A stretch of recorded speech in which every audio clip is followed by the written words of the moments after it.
Adapun judul khutbah pada kesempatan kali ini yaitu memakan makanan yang baik dan halal.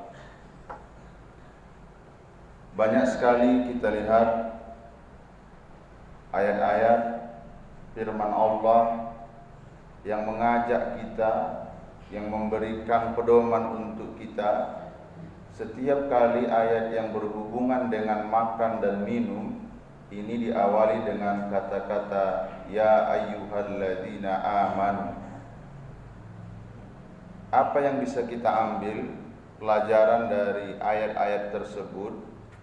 Bahwa makanan dan minuman yang kita konsumsi ini akan menentukan kadar ukuran keimanan kita, sejauh mana keimanan kita kepada Allah Subhanahu wa ta'ala. Jadi yang perlu diperhatikan mengenai makan dan minum ini, yang pertama halal, yang kedua baik. Yang baik ini tentunya makanan-makanan yang secara kesehatan sangat dibutuhkan tubuh kita, agar ketika tubuh ini sehat, semua akan bisa dibawa dalam rangka beribadah, dalam rangka mendekatkan diri pada Allah Subhanahu wa ta'ala. Pada kesempatan kali ini di khutbah Jumat yang sangat singkat ini, kita akan sampaikan sahabat Nabi yang bernama Abu Dujana, yang mana Abu Dujana ini sahabat Nabi.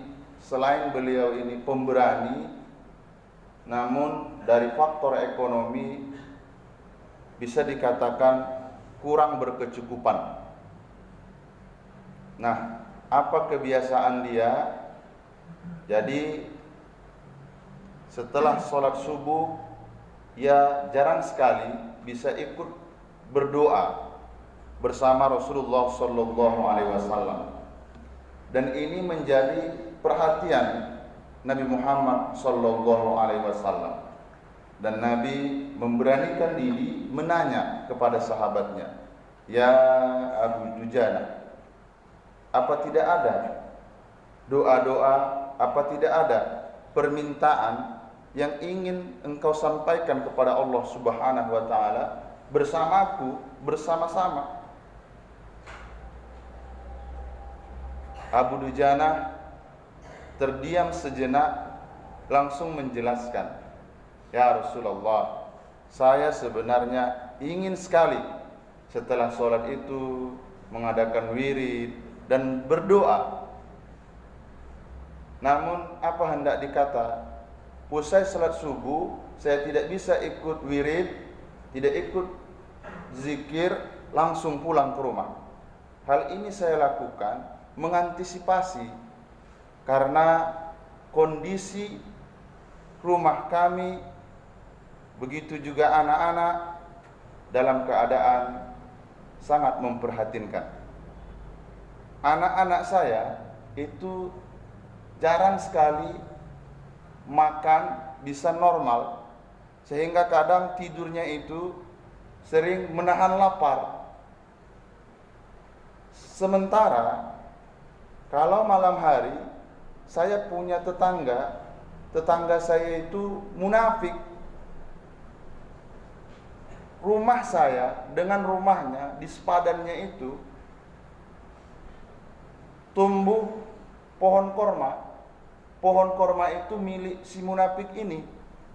Jadi setiap malam ketika angin kencang ataupun angin biasa-biasa saja, buah-buah korma itu jatuh di pekarangan rumah saya.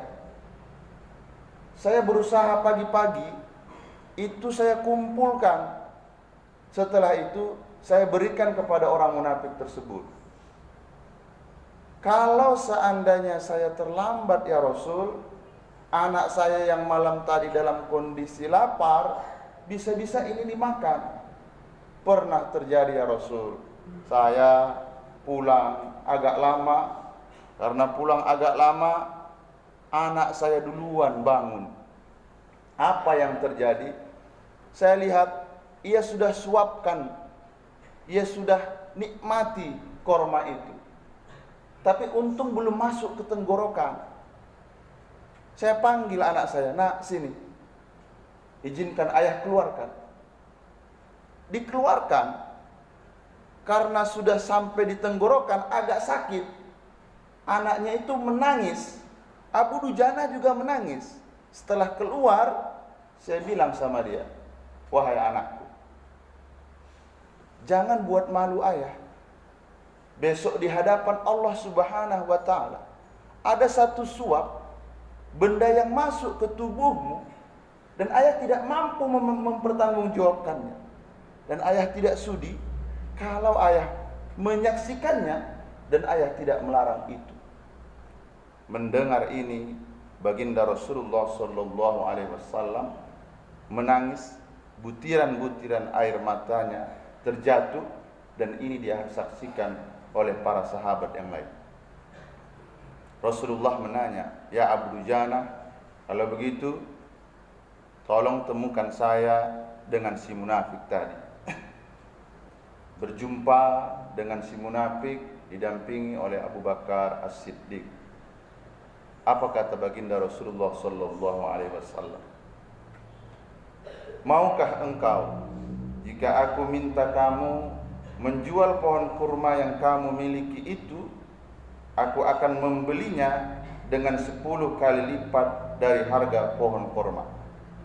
Kata baginda Rasul, "Pohonnya terbuat dari jamrud berwarna biru, disirami dengan emas merah. Tangkainya dari mutiara putih. Di situ tersedia bidadari yang cantik jelita sesuai dengan hitungan buah korma yang ada." Karena Rasulullah tidak membawa uang pada saat itu, Rasulullah berupaya membujuk si munafik tadi dengan bahasa motivasi, bahasa nanti di sorga Allah akan ganti. Apa jawaban laki-laki yang munafik tadi? "Saya tidak biasa melakukan transaksi jual beli kalau tidak cash dan kontan."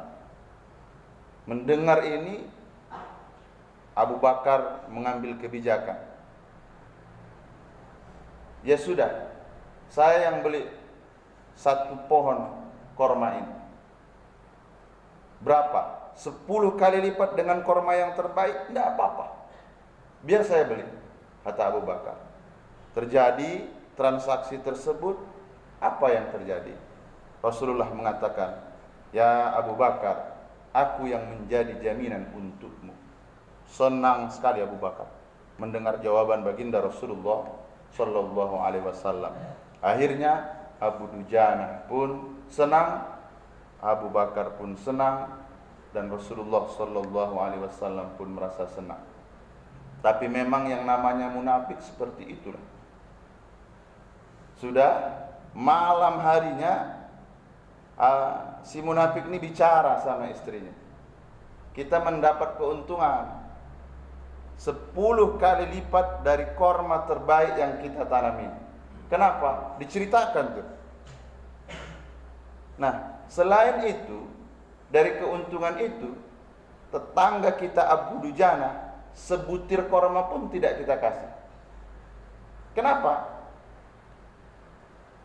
Karena pohon kormanya kan masih berada di pekarangan rumah kita. Kita dulu yang menikmati. Biarlah anaknya mati kelaparan. Disinilah mukjizat Nabi Muhammad sallallahu alaihi wasallam yang langsung disaksikan oleh Abu Dujana. Malam harinya dia punya niatan tak baik bersama istrinya. Kagetnya dia, keesokan harinya, subuhnya, pohon korma itu berpindah ke pekarangan Abu Dujana. Yang sangat mengejutkan lagi, si munafik tadi terheran-heran, seolah-olah di pekarangan rumahnya itu tidak pernah tumbuh pohon korma. Apa yang bisa kita ambil pelajaran?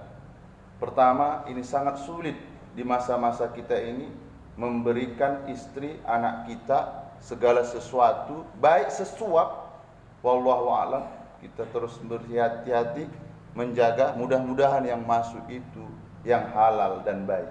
Kenapa? Ini terkait dengan keimanan kita.